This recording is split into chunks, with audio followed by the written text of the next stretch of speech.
Subscribe to our channel by clicking the subscribe button. Click the bell button and enjoy the latest uploads from our channel. जब अहिल्या ने नियमों की बात की तो द्वारिका चुप क्यों हो गई? क्या चुप रहना उनकी मजबूरी थी या फिर कुछ और था?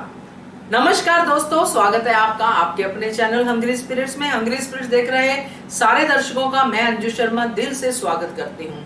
तो जैसे ही सीताबाई वाला मामला सामने आया, द्वारिका ने अपनी बेटी को रोते देखा तो उनका पारा और ज्यादा चढ़ गया, और उससे ज्यादा पारा इसलिए भी चढ़ा कि ये इस लड़की की हिम्मत हुई है जिसके ऊपर पहले से उनके अंदर नफरत है, जिसके लिए पहले से वो सोचती है कि रानी बन गई है, ये हो गया है, और वो हमेशा जीतती आई है क्योंकि वो सच्ची है। ये बातें जो है द्वारिका के मन में पहले से थी। ऊपर से बेटी का रोना देख के उनका गुस्सा और उबाल खाने लगा। उसके बीच में वो भूल गई नियम क्या होते हैं, ये जो शासन है ये कैसे चलता है, इसमें किन किन बातों का ध्यान रखना चाहिए, ये सब वो भूल गई। जब अहिल्या ने याद दिलाया तो उनकी चुप्पी जो थी वो बंद गई।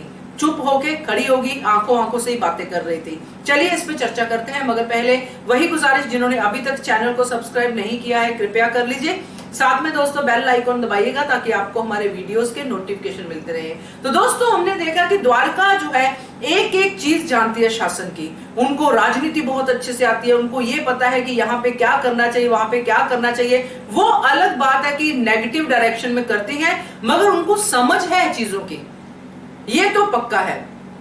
अब हार वाला मामला जो हुआ, हार वाले मामले में पहले तो एक माँ का गुस्सा उबाल खा गया कि मेरी बेटी के गले से हार उतर गया है। वो गुस्सा समझ में आता है, चलो ठीक है, आ गया समझ में। मगर उसके बाद आप उस चीज को आगे लेके जा रहे हो, बढ़ाते जा रहे हो, अहिल्या को बातें सुनाते जा रहे हो, जिसमें आपने ये भी बता दिया कि अहिल्या तो साधारण परिवार से है और ये हमारे परिवार को समझाएगी, एक राजकुमारी के परिवार को समझाएगी कि शासन में क्या नियम होते हैं। ये बातें भी उन्होंने कह दी बड़े आराम से। मगर दोस्तों जब अहिल्या ने बड़े प्यार से ये बातें समझाई कि क्या नियम होते हैं और बाबा साहब से उसने क्या सीखा है, तो दोनों माँ बेटी की चुप्पी साध की, उनकी बोलती बंद हो गई। और उन्होंने देखा कि ये बात तो अहिल्या सही कह रही है। अगर ये बात जाती है मल्हार राव होलकर के पास तो वो तो इन दोनों को ही गलत बोलेंगे। अगर आपको चीज पसंद आ गई है जो अहिल्या ने कहा, तो आप वैसा ही डिजाइन बनवाइए ना। आपका उस संपत्ति पे कोई अधिकार नहीं है। अहिल्या ने कहा कि एक मोहर पे भी हमारा अधिकार नहीं है। और द्वारिका क्या कह रही थी कि ये तो सोने चांदी में पली बड़ी है, ये तो ऐसे, अगर इतना सोना चांदी सब पली बड़ी है, सब कुछ है, तो साथ में द्वारिका उनको थोड़े नियम भी सिखा देती। बेटी को तो सिखाना दूर की बात है, खुद भी भूल गई। और उस बेचारी अहिल्या पे राशन पानी लेके चल रही है कि मेरी बेटी की आपने इंसल्ट कर दी है, इतना कुछ कर दिया, ये कर दिया, वो कर दिया, आप हमें खैरात दे रहे हो, वगैरह वगैरह जो भी सीन हुआ।